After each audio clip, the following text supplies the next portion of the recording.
stock market's coming down, you know, constant exciting storylines of people going to jail, of, the domestic terrorism. But you know what I've learned? Just bet on boring. Nothing exciting actually ever happens. The financial markets somehow just continue to roll on. Banks keep getting bailouts. No one reports on the things. Epstein gets killed in a prison cell. The list comes out. No one looks into it. It just seems like the machine just constantly marches on and nothing that exciting ever happens. Is Fauci ever going to be held accountable? Are we ever going to look into what was going on that no one was able to see their loved ones show up to work, had to stay home, wear a mask, and be 6 feet apart all the time? Are we ever going to look into that? Are we ever going to, remember the whole Trump Russia agent thing? Remember that whole thing? And then they put out an investigative report and go, yeah, mistakes were made, but, as long as they follow the protocols that they ignored the last time, then everything will be fine in the future. It just seems like there's so many storylines. There's so many horrible things that are happening all the time. And you know what we do? We just move on from them with nothing all that exciting that happens. And I got a general theory that when it comes to what government's trying to ram down our throats, they don't really know what they can get away with. They've got to test the signal. They got to see how we're going to react with things. And for example, do you guys remember when there was at one point in time where Fauci wanted to cancel Christmas and then everyone got really upset? So he just turned around. He's like, no, we can actually have Christmas. I was wrong. We got the science wrong on that one. And I think, you've had all this hoopla of that Donald Trump is going to have all these court cases. He's going to go down. They're not going to let him possibly run in the election. And I think, as I'm learning from this Kari Lake thing, there's more backroom door dealings. That's where all the excitement happens. It's in the back rooms where they cut each other deals. They go, hey, as long as you let me have this war, you can get back into office. As long as you promise not to shut down the CIA. As long as you promise to get the FBI a new building and then just move it to another state so that you can pretend like you were actually trying to reform the FBI. You know what I'm sensing here?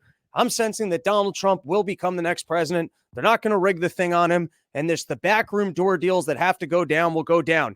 And here was another one. You guys remember this one? I remember when this one was getting reported, when Mitch McConnell basically told Donald Trump, hey, listen, if you give Assange a pardon, you're going to have some real problems. And you know what Donald Trump did? He played ball. He didn't go after the deep state machine. He didn't go, hey, Assange is a person who published information that should have been available. Let us all know that the NSA was spying on us. When he had a chance to try and actually prod at the deep state and go, hey, I'm going to free this guy who was actually just doing journalism. Is that what he did? No, because he got a threatening phone call from Mitch McConnell. And you know what he decided to do? He decided to play ball. So that's where I think listen, I'm not making too bold of a prediction here. And I'm not saying this is an absolute. You never know the way the wheel starts to turn. Maybe they can actually sell us on the fact that Donald Trump is a criminal. But I think that's what it's about. I think it was about testing the signal. Let's load this guy up with court cases and let's see if we can sell it to the American people that what Donald Trump tried to do on January 6th was run an insurrection and that he stole classified documents that could, leave the country vulnerable.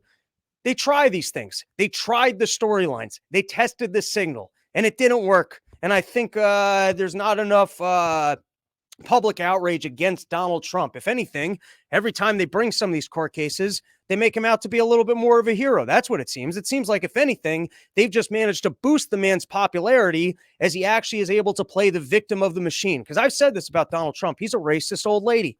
He's a little racist old lady. And if you just let him talk, he becomes unlikable. That's what happens. You let the guy talk, and then all of a sudden you realize, hey, this guy's not out for me. This guy's a buffoon. He's not going to take on the deep state. Hell, last time around, he couldn't even build us a wall. Couldn't get rid of Obamacare. Couldn't do nothing. You just got to let the guy talk, and then we'll be reminded of the fact of, hey, this is a racist old lady. But when you're screaming at him, you're yelling at him, you give him the opportunity to play the victim, and he does that very well.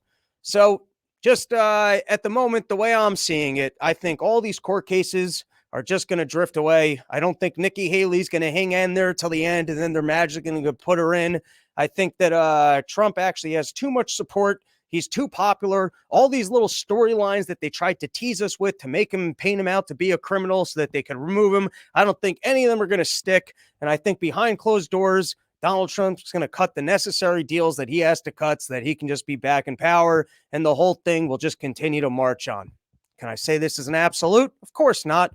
It's just my most current thought process is just dead on boring.